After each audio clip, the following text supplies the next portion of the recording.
सुन रहे हैं मुंशी प्रेमचंद का प्रसिद्ध उपन्यास गोदान भाग 27। गोबर को शहर आने पर मालूम हुआ कि जिस अड्डे पर वह अपना खोंचा लेकर बैठता था वहाँ एक दूसरा खोंचे वाला बैठने लगा है और ग्राहक अब गोबर को भूल गए हैं। वह घर भी अब उसे पिंजड़े सा लगता था। झुनिया उसमें अकेली बैठी रोया करती। लड़का दिन भर आंगन में या द्वार पर खेलने का आदी था। यहाँ उसके खेलने को कोई जगह ना थी। कहाँ जाए? द्वार पर मुश्किल से 1 गज का रास्ता था। दुर्गंध उड़ा करती थी। गर्मी में कहीं बाहर लेटने बैठने को जगह नहीं। लड़का माँ को एक क्षण के लिए ना छोड़ता था और ना कुछ खेलने को ना हो तो कुछ खाने और दूध पीने के सिवा वह और क्या करे। घर पर भी कभी धनिया खिलाती, कभी रूपा, कभी सोना, कभी होरी और कभी पुनिया। यहाँ अकेली झुनिया थी और उसे घर का सारा काम करना पड़ता था। और गोबर जवानी के नशे में मस्त था। उसकी अतृप्त लालसाएं विषय भोग के सफ़र में डूब जाना चाहती थी। किसी काम में उसका मन ना लगता। खोंचा लेकर जाता तो घंटे भर ही में लौट आता। मनोरंजन का कोई दूसरा सामान न था। पड़ोस के मजूर और इक्केवान रात रात भर ताश और जुआ खेलते थे। पहले वह भी खूब खेलता था मगर अब उसके लिए केवल मनोरंजन था, झुनिया के साथ हास विहास। थोड़े ही दिनों में झुनिया इस जीवन से ऊब गई। वह चाहती थी कहीं एकांत में जाकर बैठे, खूब निश्चित होकर लेटे सोए, मगर वह एकांत कहीं ना मिलता। उसे अब गोबर पर गुस्सा आता। उसने शहर के जीवन का कितना मोहक चित्र खींचा था और यहाँ इस काल कोठरी के सिवा और कुछ नहीं। बालक से भी उसे चिढ़ होती थी। कभी कभी वह उसे मार कर निकाल देती और अंदर से किवाड़ बंद कर लेती। बालक रोते रोते बेदम हो जाता। उस पर विपत्ति यह कि उसे दूसरा बच्चा पैदा होने वाला था। कोई आगे न पीछे। अक्सर सिर में दर्द हुआ करता। खाने में अरुचि हो गई थी। ऐसी तंद्रा होती थी कि कोने में चुपचाप पड़ी रहे, कोई उससे ना बोले चाले।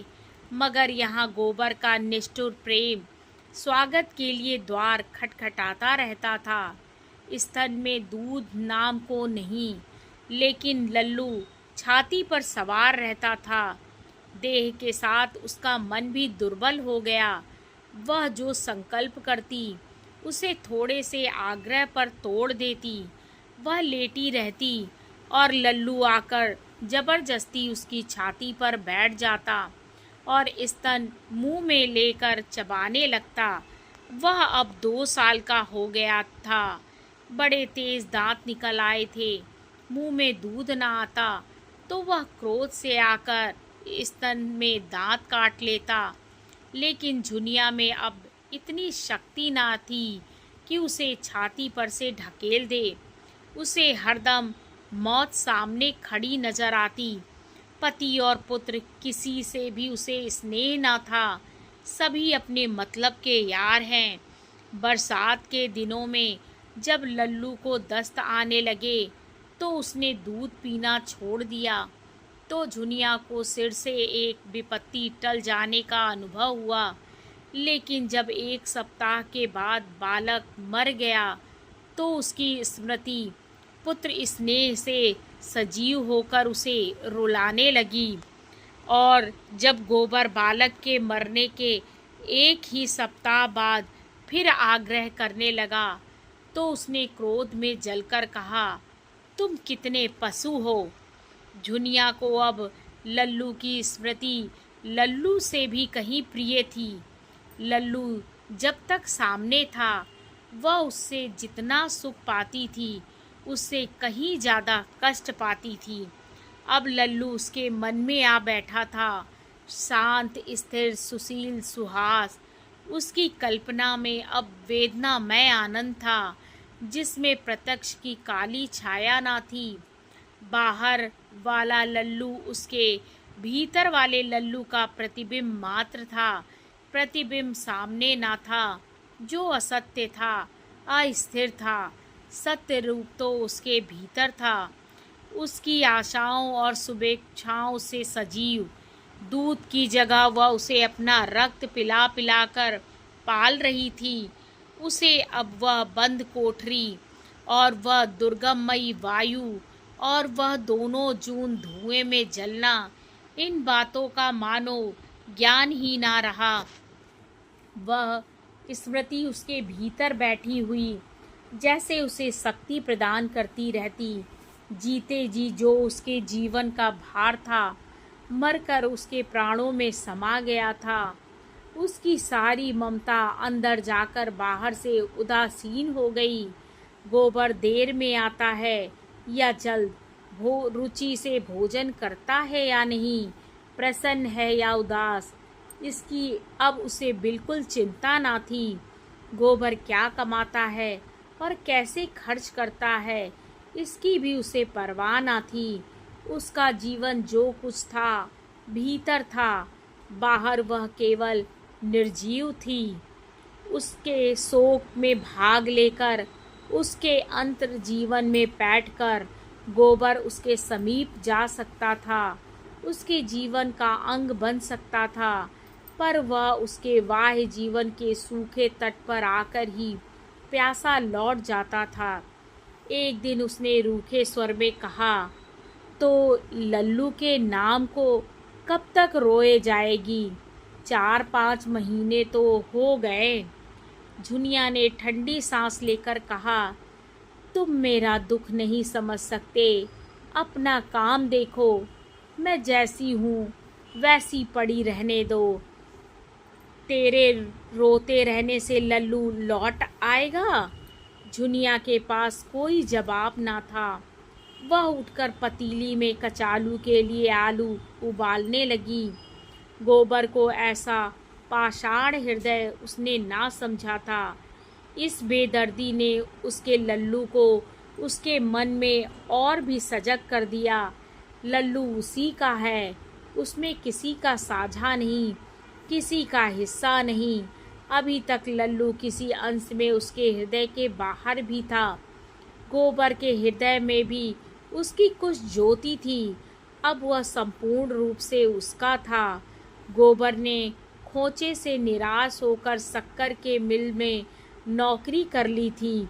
मिस्टर खन्ना ने पहले मिल से प्रोत्साहित होकर हाल में यह दूसरा मिल खोल दिया था। गोबर को वहाँ बड़े सवेरे जाना पड़ता और दिन भर के बाद जब वह दिया जले घर लौटता तो उसकी देह में जरा भी जान ना रहती थी। घर पर भी उससे कम मेहनत ना करनी पड़ती, लेकिन वहाँ उसे जरा भी थकान ना होती थी। बीच बीच में वह हंस बोल भी लेता था। फिर उस खुले मैदान में उन्मुक्त आकाश के नीचे जैसे उसकी क्षति पूरी हो जाती थी, जहाँ उसकी देह चाहे जितना काम करे मन स्वच्छंद रहता था। यहाँ देह की उतनी मेहनत ना होने पर भी जैसे उस कोलाहल, उस गति और तूफानी शोर का उस पर बोझ सा लदा रहता था। यह शंका भी बनी रहती थी कि ना जाने कब डांट पड़ जाए। सभी श्रमिकों की यही दशा थी। सभी ताड़ी या शराब में अपने दैहिक थकान और मानसिक अवसाद को डुबाया करते थे।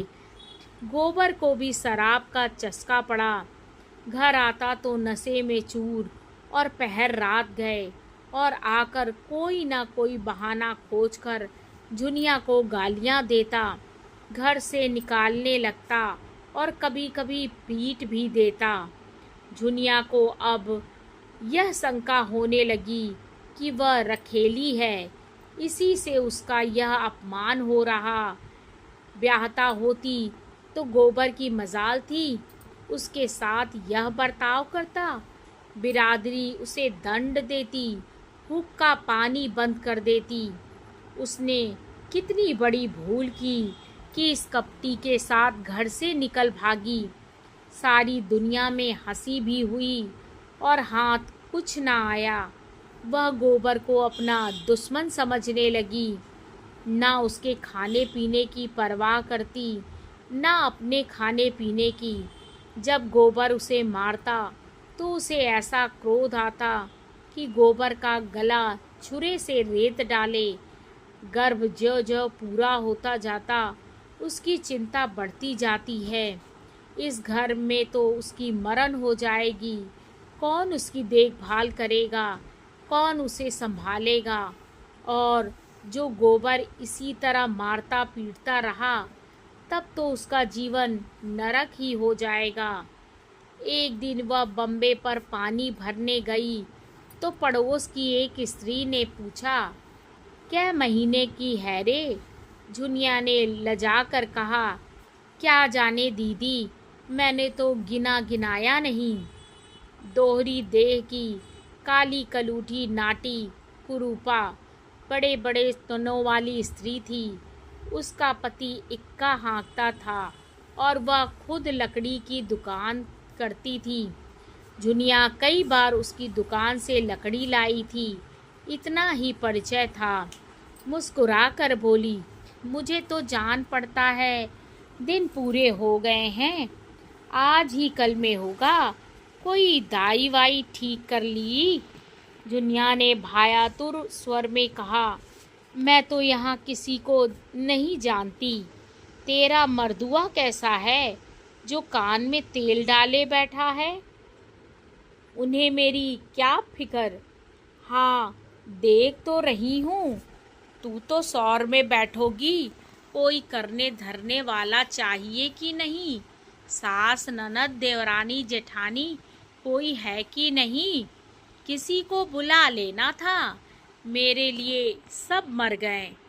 वह पानी लाकर जूठे बर्तन मांजने लगी तो प्रसव की शंका में हृदय में धड़कनें हो रही थीं। सोचने लगी, कैसे क्या होगा भगवान? ओह, यही तो होगा, मर जाऊंगी। अच्छा है, जंजाल से छूट जाऊंगी। शाम को उसके पेट में दर्द होने लगा। समझ गई विपत्ति की घड़ी आ पहुंची। पेट को एक हाथ में पकड़े हुए पसीने से तर उसने चूल्हा जलाया, खिचड़ी डाली और दर्द से व्याकुल होकर वहीं जमीन पर लेट रही। कोई 10 बजे रात को गोबर आया, ताड़ी की दुर्गंध उड़ाता हुआ, लटपटाती हुई जबान से ऊट पटांग बक रहा था। मुझे किसी की परवाह नहीं है, जिसे 100 दफे गरज हो रहे नहीं चला जाए। मैं किसी का ताव नहीं सह सकता। उसने माँ बाप का ताव नहीं सहा जिसने जन्म दिया, तब दूसरों का ताव क्यों सहूं? जमादार आंखें दिखाता है, यहाँ किसी की धौंस सहने वाले नहीं हैं। लोगों ने पकड़ ना लिया होता तो खून पी जाता। खून, कल देखूंगा बच्चा को। फांसी ही तो होगी, दिखा दूंगा कि मर्द कैसे मरते हैं। हंसता हुआ, अकड़ता हुआ, मूंछों पर ताव देता हुआ फांसी के तख्ते पर चढ़ जाऊं तो सही। औरत की जात कितनी बेवफा होती है। खिचड़ी डाल दी है और टांग पसार कर सो रही। कोई खाए या ना खाए, उसकी बला से आज मज़े से फुलके उड़ाती है। मेरे लिए खिचड़ी? अच्छा, सता ले जितना सताते बने। तुझे भगवान सताएंगे जो न्याय करते हैं। उसने झुनिया को जगाया नहीं, कुछ बोला भी नहीं। चुपके से खिचड़ी थाली में निकाली और 2-4 कौर निगलकर बरामदे में लेट रहा। पिछले पहर उसे सर्दी लगी। कोठरी से कंबल लेने गया तो झुनिया के कराहने की आवाज़ सुनी। नशा उतर चुका था। पूछा, कैसा जी है झुनिया, कहीं दर्द है क्या? हाँ, पेट में जोर से दर्द हो रहा है। तूने पहले क्यों नहीं कहा? अब इस बखत कहाँ जाऊं? किससे कहती? मैं मर गया था क्या? तुम्हें मेरे मरने जीने की क्या चिंता? गोबर घबराया। कहाँ दाई खोजने जाए? इस वक्त वह आने ही क्यों लगी? घर में कुछ है भी तो नहीं। चुड़ैल ने पहले बता दिया होता तो किसी से 2-4 रुपए मांग लाता। इन्हीं हाथों से 100-50 रुपए हरदम पड़े रहते थे। 4 आदमी खुशामद करते थे। पर इस कुलक्षणी के आते ही जैसे लक्ष्मी चली गई। टके टके को मोहताज हो गया। सहसा किसी ने पुकारा, यह क्या तुम्हारी घरवाली करा रही है? दर्द तो नहीं हो रहा है? यह वही मोटी औरत थी जिससे आज झुनिया की बातचीत हुई थी। घोड़े को दाना खिलाने उठी थी। झुनिया का कराहना सुनकर पूछने आ गई थी। गोबर ने बरामदे में जाकर कहा, पेट में दर्द है, छटपटा रही है, यहाँ कोई दाई मिलेगी? वह तो मैं आज उसे देखकर समझ गई थी। दाई कच्ची सराय में रहती है। लपक कर बुला लाओ, कहना जल्दी चल, तब तक मैं यहीं बैठी हूँ। मैंने तो कच्ची सराय नहीं देखी, किधर है? अच्छा, तुम उसे पंखा झलते रहो, मैं बुलाए लाती हूँ। यही कहते हैं, अनाड़ी आदमी किसी काम का नहीं। पूरा पेट और दाई की खबर नहीं। यह कहती हुई वह चल दी। इसके मुंह पर तो लोग उसे चूहिया कहते हैं, यही इसका नाम था, लेकिन पीठ पीछे मोटल्ली कहा करते थे। किसी को मोटल्ली कहते सुन लेती थी तो उसके 7 पुरखों तक चढ़ जाती थी। गोबर को बैठे 10 मिनट भी ना हुए होंगे कि वह लौट आई और बोली, अब संसार में गरीबों का कैसे निबाह होगा? राण कहती है 5 रुपए लूंगी तब चलूंगी, और 8 आने रोज। 12वें दिन एक साड़ी।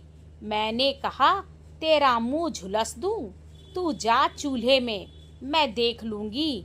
12 बच्चों की माँ यूं ही नहीं हो गई।